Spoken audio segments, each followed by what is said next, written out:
Hey, what's up, fellas? How you doing, man? Antonelli here.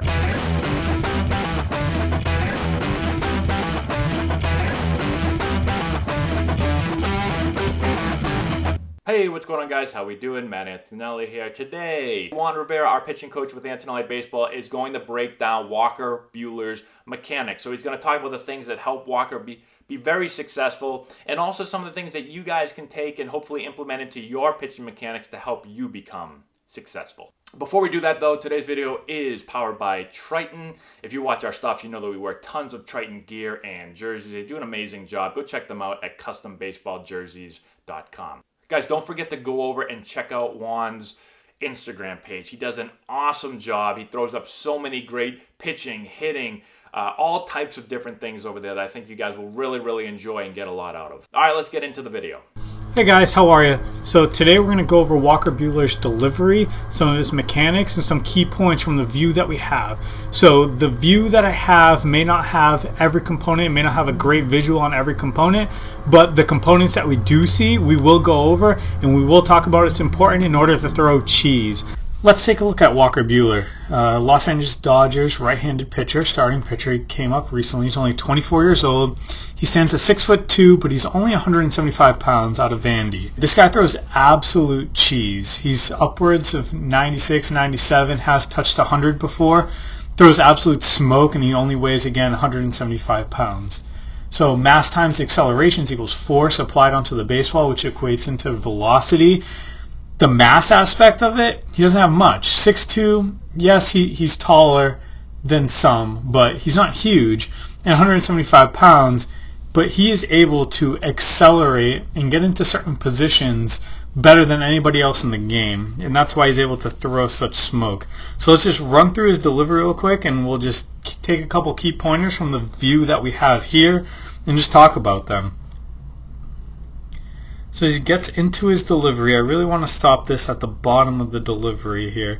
So we get to the bottom. Maybe we can back it up just a little bit. Let's get to about right there.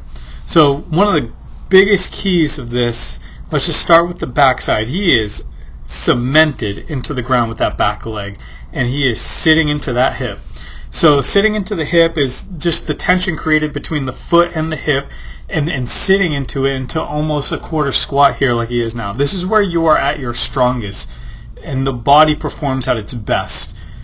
So just think about if you've ever played basketball before, if a coach ever asked you to get into a defensive position, you would never get into a defensive position with a vertical leg, okay, or stiffened leg. You would get into the quarter squat position in order to be as athletic as you can. So when a pitcher is able to get into the position where knee to foot, we are cemented and grounded, and then knee to hip, we are sitting in there, and tension is being created between the hip, hamstrings, and all the way down to the foot. We're in our best position to throw absolute cheese here. So if we rewind it here, another thing that I want to look into is his handbrake. So the handbrake is smooth, it's synchronized with the leg, and he's able to come all the way back and really create a good delay with his arm. A delay is key in order for your lower half to start creating all the energy that it needs to in order to transfer it all the way up to the arm. So the arm has to delay even just a little bit to allow the lower half to work. So let's run through the delivery and get the front foot.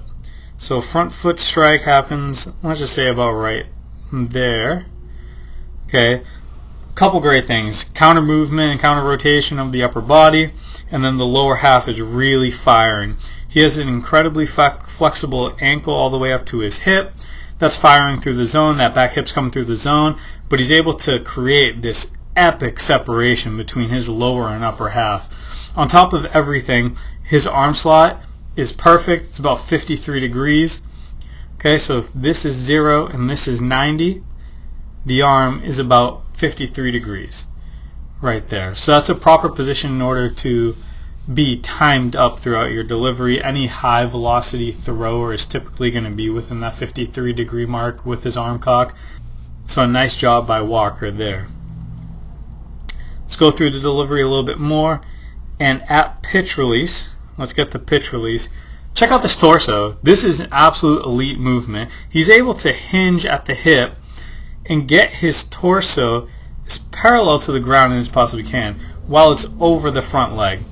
Okay, This is great, a great transfer of energy. So all the energy that you just created, the front leg stops it as if it's a car crashing into a brick wall. I'm sure a lot of you have seen that or have heard that analogy before. The energy transfer up through the hip into the torso, and the torso, boom, goes right through the car windshield. Okay? Having a strong front foot all the way up to the hip allows the ball to get all of the energy that you just created. And that's where you really throw smoke.